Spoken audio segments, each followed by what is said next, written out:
Ano kaya? Tama kaya itong ginagawa ko? You're never gonna make it, you're not good enough. There's a million other people with the same stuff. You really think you're different? Man, you must be kidding. Think you're gonna hit it, but you just don't get it. It's impossible, it's not probable, you're irresponsible. Too many obstacles, you gotta stop it. Kailangan natin sa ano to.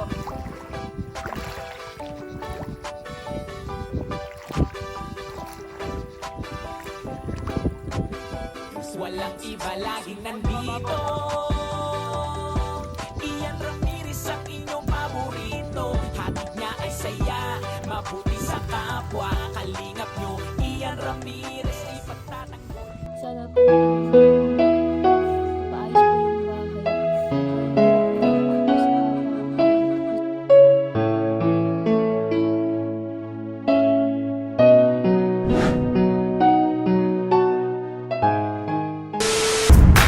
Good afternoon po mga kalingap.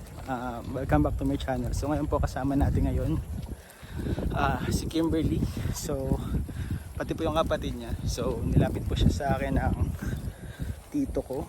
So kailangan daw po nila ng tulong. So naglalakad po tayo papunta sa kanila. Yung bahay po nila. Uy! Walang ano pala dyan? Basa? Oh no!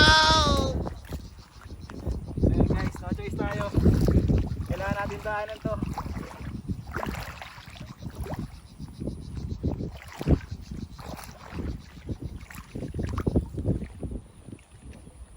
Buti mababaw lang, no? Opo.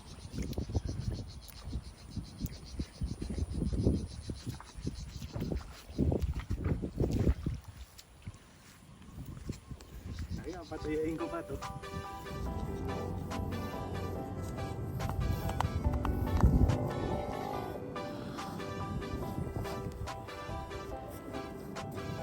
Walang iba laging nandito.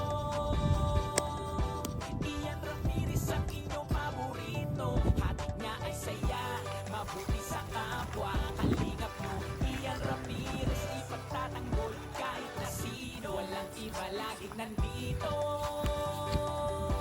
Ian Ramirez ang inyong paborito. Hatid niya ay saya.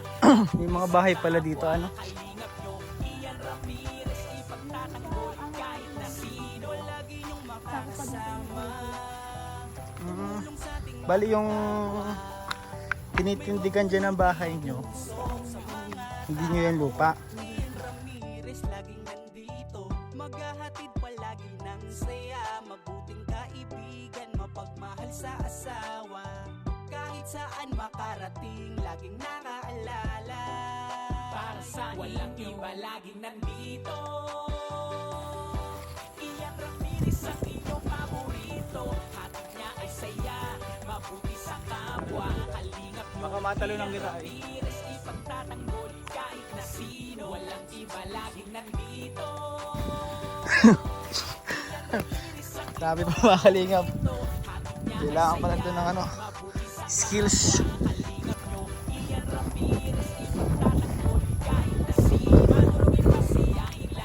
Grabe Kimberly, ang layo sa inyo ha.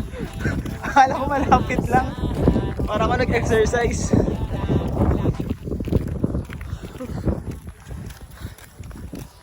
Bale, paano kayo nakatira dito? Paano kayo? Hindi ko nga po alam kung kailan papalibati. Uy, may mga Bale, papaalisin din kayo dyan. Di paano yan pag pinalis kayo dyan sa kayo lilipat? Pero sabi daw po, i-ano daw dun sa may... Balik daw po sa may... Lilipat kayo. Ay, sorry. Nakilit na yung lakad. Airport na to eh. Ay, doon na pala yung oh. Doon na baga yung no. Yung bagas-bas no. So mas malapit pala kung doon ang daan Kaso bawal doon magdaan So ikaw si Kimberly Ilan taong ka na? 18. Nag-aaral ka? Oh. Pero ngayon, ba't hindi ka nakapasok? Wala, may ano po kasi nanay sa kaya, tapos wala din po pamasahe. Wala kang pamasahe. Si papa mo, Ano po siya ng bus, pero hindi naman po araw-araw may ano po siya, pinapagawa. Minsan po kasi wala na. parang mekaniko. Tapos si mama mo, hindi na nagtatrabaho. May sakit din po yun. May sakit.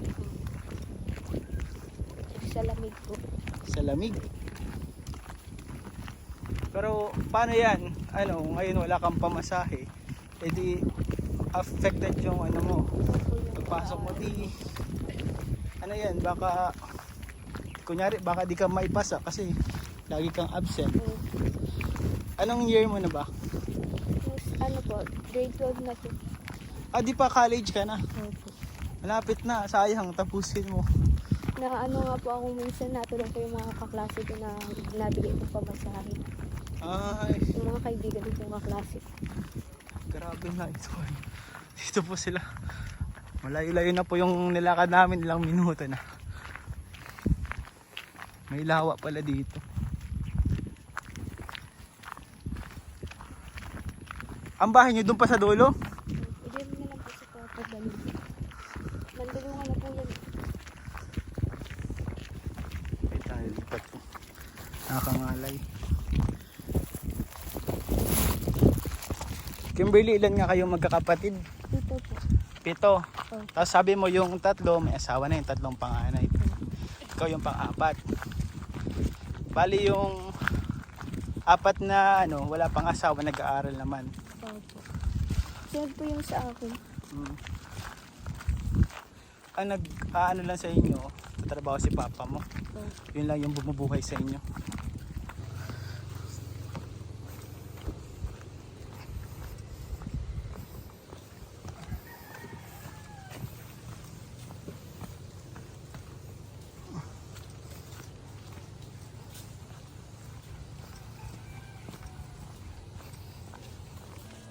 So mga kalingap, ito pong nakikita natin na nakatagilid na bahay. Yan po yung bahay nila na binagyo. Ito yung bahay nyo. Grabe. Nawasak ito yung bahay nyo, Kimberly. Oh. Nawasak na ng bagyo, ano? Kailan lang ito na nagwasak? Ano ba po yung September pa po yun? September pa? Grabe. Ito ano, Kimberly? Oops. May bigas yan. Kaya medyo mabigat. Diyan mo lang muna, ipatong.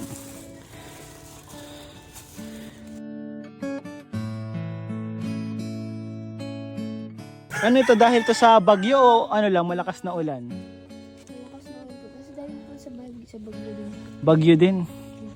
Grabe. Pero anong plano nyo nito? Grabe oh. Wasak na wasak po mga kalingap. Talagang hindi na siya matutulugan.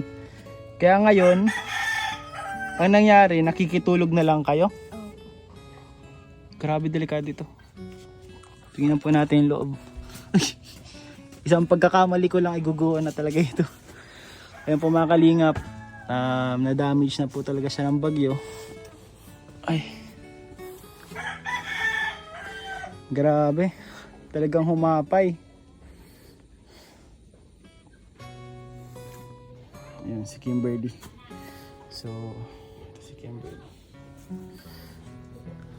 So, anong plano nyo nila papa mo? Wala pa nga po naaano si Papang pera nga po. Kasi sa pangbaon nyo pala ngayon na kulang na ano. Pamasahe nga po. Wala po. Tapos minsan po, hindi pa po nauwi si Papa. Minsan di nakaka-uwi si papa mo? Opo. Bakit? Minsan nga po nalakad lang po yung patalising. Nalakad lang siya para makapunta sa trabaho. Opo. Grabe. Ang trabaho ni papa mo ay mekaniko. Opo. Pero di naman po araw-araw may trabaho po si Papa. Minsan lang po pag may napagawa po sa kanya. Pag may napagawa lang sa kanya. Ilang taon na si papa mo? 37. Bale, ikaw rin pala ang pag-asa ng pamilya nyo, ano? Kaya nag-aaral ka. Sipagan mo, ano ah. Ikaw yung pag-asa kasi ng ano nyo ay. Kahit pamasahe lang nga po ang dala, napasok din po. Kahit wala kang pangkain. Oo, pamasahe lang po talaga yung dala. Yung binigay ko sa iyo, pwede mo yung pambaon-baon. Mga ano yun, konting bigas. Konting tulong lang yun. And, pero syempre, sana kahit pa paano makatulong pambaon mo. Mabigay ako sa iyo ng pambaon mo rin. Sana makatulong ito. Pero ito, konting tulong pambaon mo.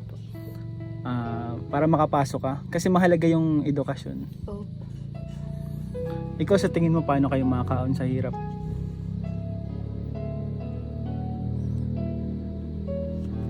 Mano po, nang tatapusin po yung pag-aaral po kahit mahirap.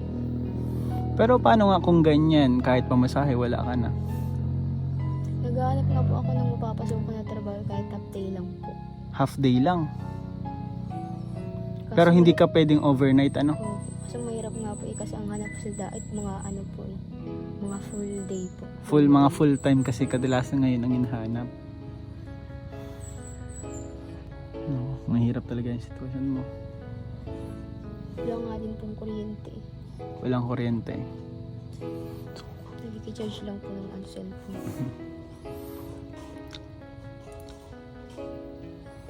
Si mama mo, anong sakit ni mama mo? Yung pong sa lamig po, tapos nanginginig po siya pag inaabot, tapos nagtatarak po ang mata. Nilalagnat na po ngayon.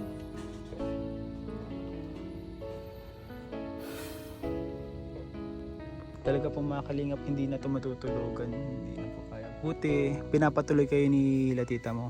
Oh, sa may balkon po. Sa balkon kayo pinapano? Tulog. Kurtina lang po yung pangharang. Grabe.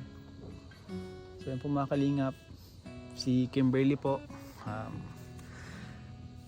nagsisikap siya, ginagawa niya yung alam niya na paraan para makatulong and makaahon sa hirap.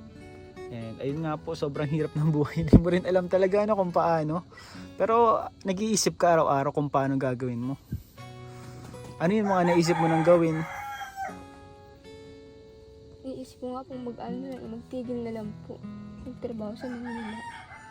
Sa Maynila, ano naman gagawin mong trabaho doon? May bakery po kasi si Kuya. Bakery, Napasok po ang tindahan. tindera. Magkano naman ang sahod pag ganun? Buwanan po kasi dun. Magkano yun? 5K po pag bago pa lang po. So bali nakaisip ka na magtrabaho sa Manila at tumigil na lang. Oh, Nagtry ka na magtrabaho dito kung saan? nag-try na po kasi wala nga po. Hindi na nga daw po pwede at kailangan daw pong full day. Mahirap kasi talaga yun yung mga ano lang mga half day Oh. ng trabaho. Mahirap makahanap ng ganun.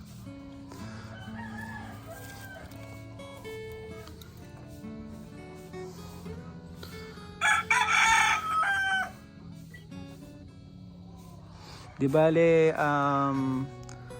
Kimberly, bukod dun sa inabot natin na groceries, counting groceries at allowance mo, isa sa pinakamalaki may tutulong ko sa iyo, ilalapit kita doon kay Kalinga Prab. Kilala mo naman si Kalinga Prab, ano? Ako nga pala si Ian. Ako di mo kilala, di ba? Ian Ramirez. Member ako ng Kalingap. At kaibigan ko rin si Rab. And ilalapit kita dun sa kaibigan ko. Sana matulungan kayo kasi talaga napaka-deserving tulungan po ito ni Kimberly kasi napakasipag po niya. Siyempre ginagawa niya lahat. Nag-iisip siya ng paraan everyday kung paano matatapos tong ganito. Pero ayun, sana po matulungan at kung sino man po yung gustong makapagpaabot ng tulong dito kay Kimberly, pwede niyo po akong i-contact sa aking page.